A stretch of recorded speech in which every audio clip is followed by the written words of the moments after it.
raise my teats by hand. We're here with John Banson at the Double J Jerseys Farm here in Monmouth, Oregon. Thank you so much for having us here. Nice you can come. Yep, and we understand you're a dairy farmer.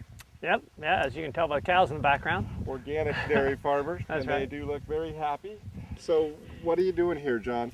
Well, we're harvesting sunshine is what we're doing. We're using the biological process of the soil microbes and the plants and the cows, but when it all comes down to it, we're harvesting sunshine.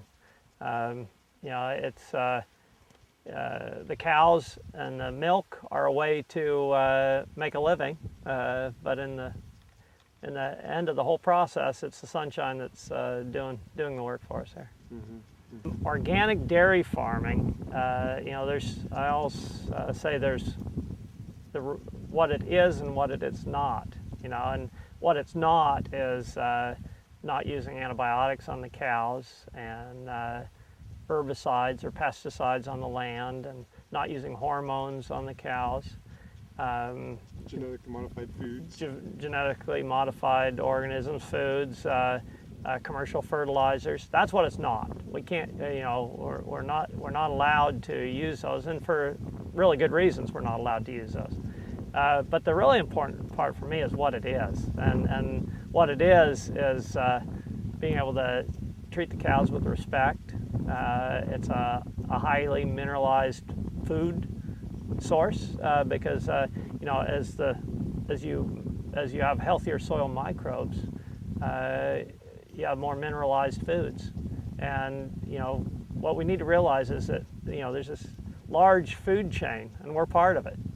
We need to make sure that the chain is a healthy food chain, and so that's really what vital to what we're doing here is really building up the soil health in order to feed first the plants to the cows, and the cows to us. So it's really vital that it all starts with that soil biology. Part of the reason we transitioned to organic production was to have a healthier business, because really sustainable farming is only sustainable if the farmer can make a living. And part of that, we saw that it really matched what we're already doing.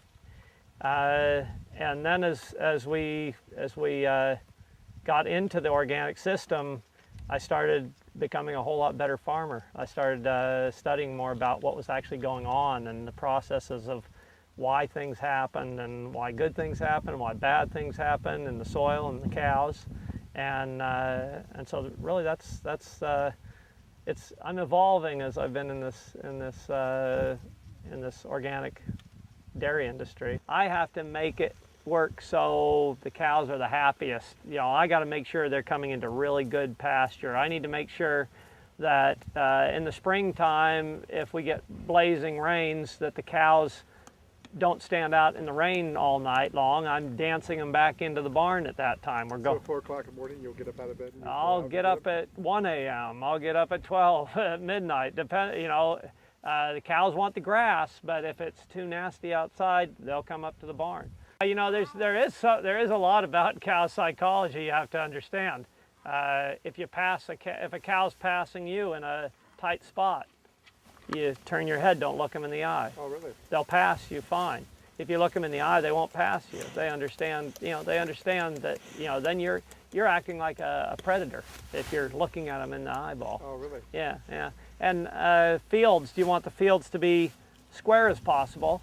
They don't like long, skinny fields. That makes them uncomfortable. They don't like that. Oh, really? Yeah. A cow that's happy is producing well.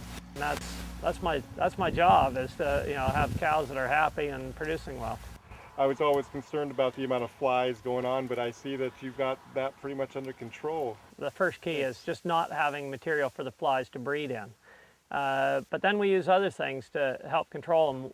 One is building birdhouses and inviting in swallows. We have tree swallows, violet green swallows. We also have barn swallows in the barn, and some cliff swallows that take up residence in the barn.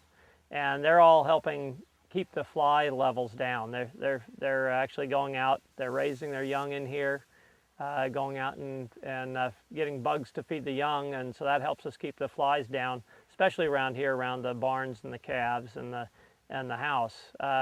We also put out predatory fly wasps, and they're just teeny tiny wasps. They're not very big. They're just hardly can see them, but they go and lay their eggs in the pupa of the flies that bother our cows, and their babies hatch and eat the pupa, the fly pupa, before it can hatch out and bother our cows. We do some other things. We have when it gets really bad on the cows, we have a botanical spray that's got some essential oils in it, and we mix that with a little mineral oil and spray that onto the cows as a repellent against the flies. And we also put up a sticky tape that's a couple 100 feet long, but very, very narrow, and the flies land on that and just can't get off of that, and then we can roll it up and get rid of flies that way before they reproduce.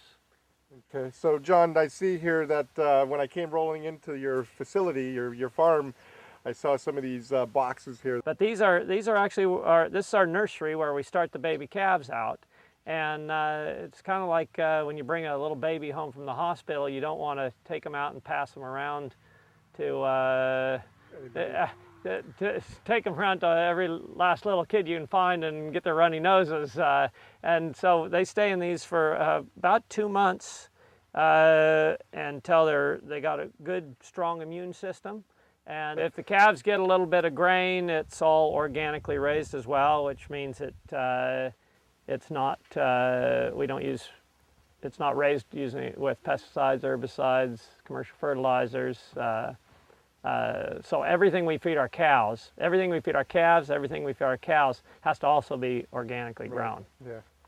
The reason they're a milk drinker at a young age is their stomachs haven't developed. A cow stomach has 4 chambers in it, but early on the rumen hasn't developed.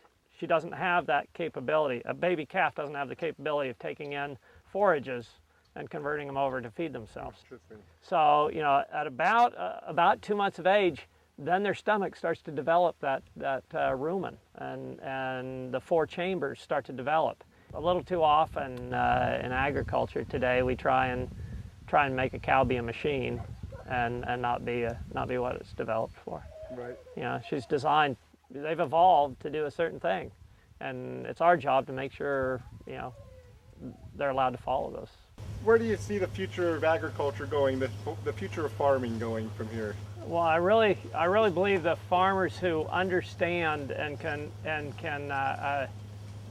adapt to the changes that we're going to be seeing with energy, the energy issues in this world, are going to be the ones that survive. Yeah, I see that too.